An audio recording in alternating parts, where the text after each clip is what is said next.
Fala aí pessoal, tudo bem? Sejam bem-vindos a mais um vídeo. Sem sombra de dúvidas, uma das placas-mãe mais pedidas recentemente aqui no canal é a ASRock B450M Steel Legend, e ela finalmente chegou por aqui para mais uma análise completa, onde eu vou testar 4 kits de RAM diferentes de alta frequência, 4 CPUs diferentes, dos mais básicos aos mais rápidos que eu tenho à disposição aqui, testes no VRM da placa com a câmera FLIR, vamos dar uma olhada na BIOS e, claro, nos principais recursos que a placa oferece aqui. Se você ficou interessado, vem comigo até o final. O novo teclado Gandias Hermes P1A, disponível no padrão BNT2 brasileiro, chega ao mercado para oferecer alta performance e um preço convidativo. Ele conta com suítes mecânicos, iluminação RGB, uma boa construção e um exclusivo suporte para encaixar o seu celular durante as suas jogatinas. Saiba mais pelo primeiro link da descrição.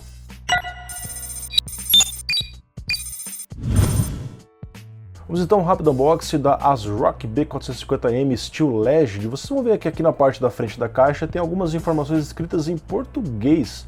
Pois é, isso porque essa é uma placa, conforme você está vendo aqui, ó, produzida no polo industrial de Manaus, né, fabricada no Brasil. Os componentes vêm de fora, ela é montada por aqui. Na parte de trás nós temos um resumo dos principais recursos da placa e vamos para o rápido unboxing dela, né? São poucos recursos. Aqui nós temos o espelho traseiro, que é estilizado de acordo com o restante da placa, um DVD de drivers com um adesivo da ASRock, um Quick Guide para rápida instalação, parafusos para M2, aqui ó, é um parafusinho para M2, nós temos um kit com 2 cabos SATA, o outro parafuso para M2, já que são 2 slots, e finalmente nós temos a placa aqui que vem em um plástico antistático. Eu já analisei anteriormente uma placa AM4 da ASRock, a B350 Fatality Game K4, e na época eu disse que era minha placa preferida pela sua boa relação de custo-benefício. Será que isso muda agora com a Steel Legend? Só o tempo dirá. Para fazer jus ao nome Steel Legend, a placa adota um visual que lembra o aço, tendo aqui os dissipadores, tanto do chipset quanto do VRM na cor cinza, inclusive, mesmo onde é de plástico, por exemplo, aqui na carenagem do painel traseiro, lembra o alumínio escovado. Da mesma forma, as inscrições e o desenho no PCB também combinam com essa ideia. Para dar um destaque a mais, a ASRock adicionou LEDs RGB na carenagem aqui, a parte de cima, não no dissipador, como aconteceu em outra placa aí, e próximo ao chipset nós temos também essa iluminação. A placa segue o tradicional formato micro ATX 24,4 por 24,4, tendo também o modelo ATX disponível à venda. Sobre os headers para fãs, essa placa tem 5, que é uma boa quantidade para a faixa de preço dela. Aqui nós temos o chassi Fan 1 na lateral, nós temos 2 headers aqui na parte de cima, o CPU Fan 1 e o CPU Fan 2, e nós temos mais 2 headers, chassi Fan 2 e chassi Fan 3 aqui na parte de baixo. É interessante ressaltar que os chassis fãs mais esse CPU Fan 2 permitem até 2 amperes, tanto para fan quanto para bomba de water cooler, né? Com exceção ali do CPU Fan 1, que é o obrigatório e permite até 1 ampere. Nós temos aqui o bom e velho socket AM4, que é compatível com Ryzen de primeira, segunda e terceira geração, sendo ainda provavelmente compatível com os Ryzen de quarta geração, que devem chegar em 2020, cumprindo assim a promessa que a AMD fez lá em 2017. A BIOS atual da placa é a 1003ABB, que dá suporte aos Ryzen de terceira geração. Aqui estão os 2 dissipadores, eles não são interligados por heat pipes, tem thermal pads que fazem o contato com o essencial, todos os MOSFETs de forma completa, todos os drivers e demais componentes que tem ali na área do VRM. Eles têm boas dimensões, tem algumas áreas aqui que favorecem a entrada de ar para arrefecer outras partes do próprio dissipador, ok?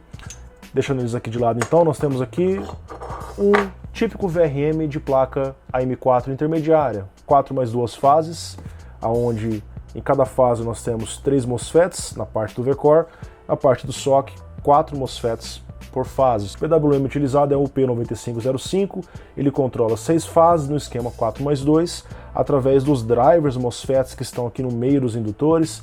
Aqui no meio, entre o MOSFET de alto e o outro, nós temos os drivers MOSFET das fases do V-Core. O MOSFET de alta é o Sinopower SM4337, o de baixa é o Sinopower SM4336. Cada fase tem um indutor e um capacitor sólido no estágio de filtragem para a entrega da energia para o processador. O MOSFET de alta trabalha em até 35 amperes em 100 graus, no modo contínuo, com suporte de picos de 55 amperes. O MOSFET de baixa, cada um, são 2 por fase, trabalha em até 40 amperes em 100 graus, com picos de até 65 amperes. A tolerância máxima de temperatura de todos os MOSFETs é de 150 graus. São MOSFETs bem comuns que a ASRock utiliza em várias placas, X370, X470, até mesmo tem X570 de entrada que estão usando esses mesmos MOSFETs. Teoricamente, considerando os MOSFETs que ficam ativos por mais tempo no circuito, que são os de baixa, há o suporte de até 320 amperes para o V-Core e 160 amperes para o SOC, mas conforme a temperatura vai subindo, esses valores caem exponencialmente e o fornecimento começa a ser reduzido. Adotando a temperatura ambiente de 32, mais ou menos 2 graus em bancada aberta de forma a simular o uso dentro de um gabinete fechado, ao rodar um teste de estresse em Blender Classroom, o Ryzen 3 3200G exigiu muito pouco do VRM na média de 40 amperes, onde o VRM trabalhou bem frio, entre 41 e 51 graus. Quando nós rodamos um jogo competitivo pelo mesmo tempo, PUBG, por 15 minutos, o VRM esquentou alguns graus a mais apenas na área do SOC, nada preocupante. Com o Ryzen 5 3600, o queridinho aí das massas, o aquecimento foi muito similar a rodar o Blender, já que a exigência é parecida, cerca de 45 amperes, esquentando um pouco menos quando foi usado em jogo. Já com o octa-core, o Ryzen 7 3700X, novamente o VRM se mostrou bem dimensionado, tendo picos de 54 graus rodando o Blender e 46 graus durante o jogo, com a exigência variando dos 50 a 55 amperes em renderização. No teste de overclock do 3700X, durante o Blender, a exigência aumentou drasticamente para 80 amperes. Com isso, a temperatura chegou até 84 graus na área do VRM, ainda bem dentro do limite. E no teste mais agressivo, com o Ryzen 7 2700X de 105 watts, em estoque, ele exigiu 85 amperes do VRM durante o Blender, subindo a temperatura máxima para 93 graus. Já é um pouco mais preocupante. Em jogo, tudo muito tranquilo novamente, 54 graus. E finalmente, com o 2700X em overclock, a exigência foi de 111 amperes renderizando no Blender. O VRM não suportou a carga, ele fez thermal throttling, reduzindo drasticamente a frequência para 500 MHz de 4 em 4 segundos, na tentativa de não deixar o PC desligar.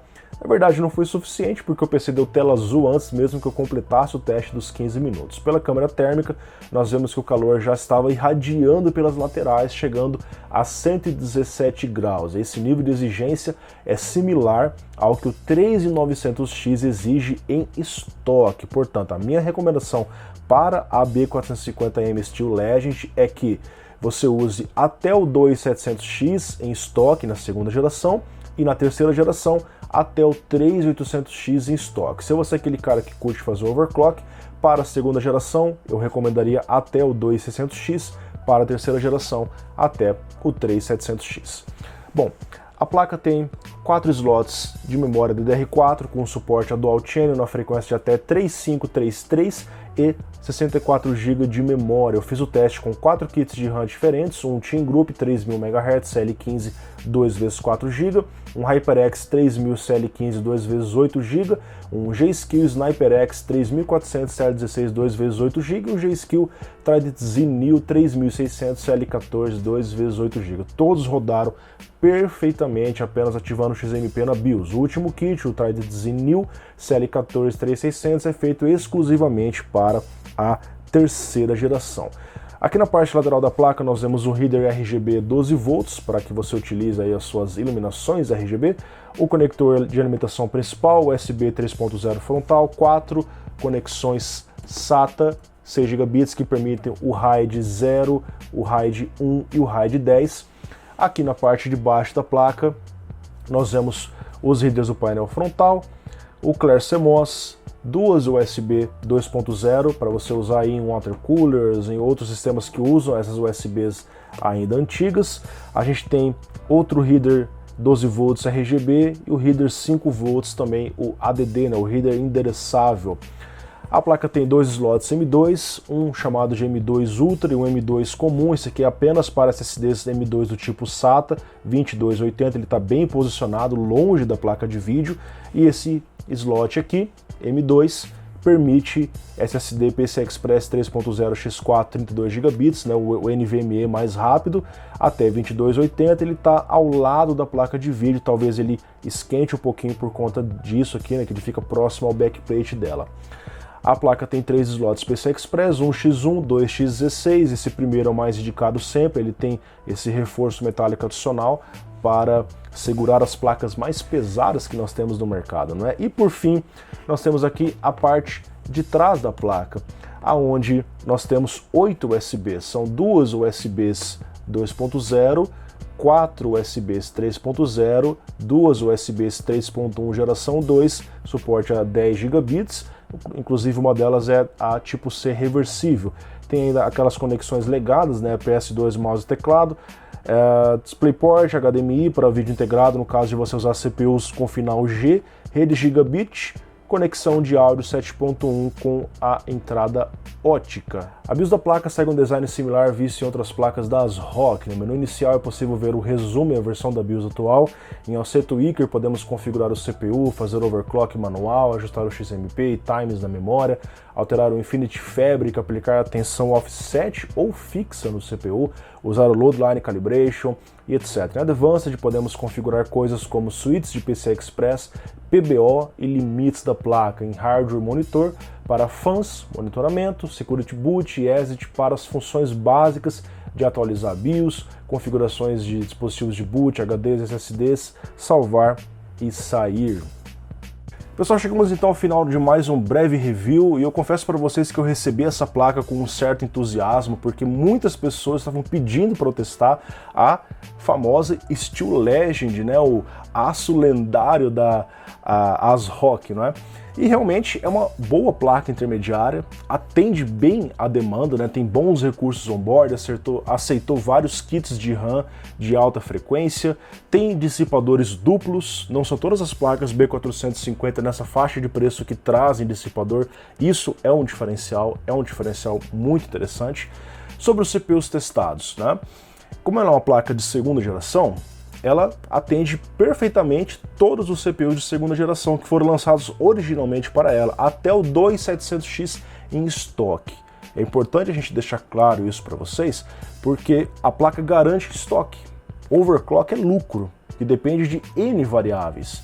No caso aqui deu para fazer overclock em CPUs mais simples, tipo você pega um 2600, você pode fazer overclock, a placa aguenta. Agora, o melhor CPU da segunda geração em overclock passa dos limites dela. Da mesma forma, o Ryzen 9 é uma categoria que não existia quando essa placa foi lançada. Então ela aguenta até um octa-core da terceira geração. Um 3700X, mesmo em overclock, ela aguenta conforme os testes. Se você pega e coloca um Ryzen 9 3900X, 12 núcleos e 24 threads, a exigência dele é parecida com um 2700X em overclock. Eu mostrei para vocês, houve throttling, a temperatura ficou muito alta, o clock caía para 500 MHz de 4 em 4 segundos. Tipo, não dá para usar se você vai fazer full load, né? Então assim, dá para usar? Depende do que você vai fazer. Não é minha recomendação, definitivamente. Apesar das ASRock colocar no site deles que há o suporte para o 3900X até para o 3950X, cara, eu não uso. E isso é baseado em testes. Não uso e não recomendo para essa placa aqui, ok? Bom, até vale ressaltar, né, que o próprio 3900X é um CPU de R$ 3.300 e colocar numa placa de 500 pila, sei lá, não faz muito sentido. Faz mais sentido colocar uma placa-mãe melhor, uma X470, uma X570, com um VRM melhor preparado, com mais fases, enfim. Mas um resumo para vocês. Para a esmagadora maioria dos usuários que vão comprar Ryzen hoje, que estão comprando 3600, 2600, 2700, 3700X, 3800X, B450M, Steel Legend, de recomendação do canal Paper Hardware, atende as demandas, tem uma boa BIOS, bons recursos on-board, não precisa mais que isso. O cara quer fazer um overclock mais agressivo, aí parte para uma X470, o cara quer usar um Ryzen 9, aí parte para uma X470. Para a maioria dos usuários, uma boa placa. ok? Bom, espero que esse vídeo tenha sido útil.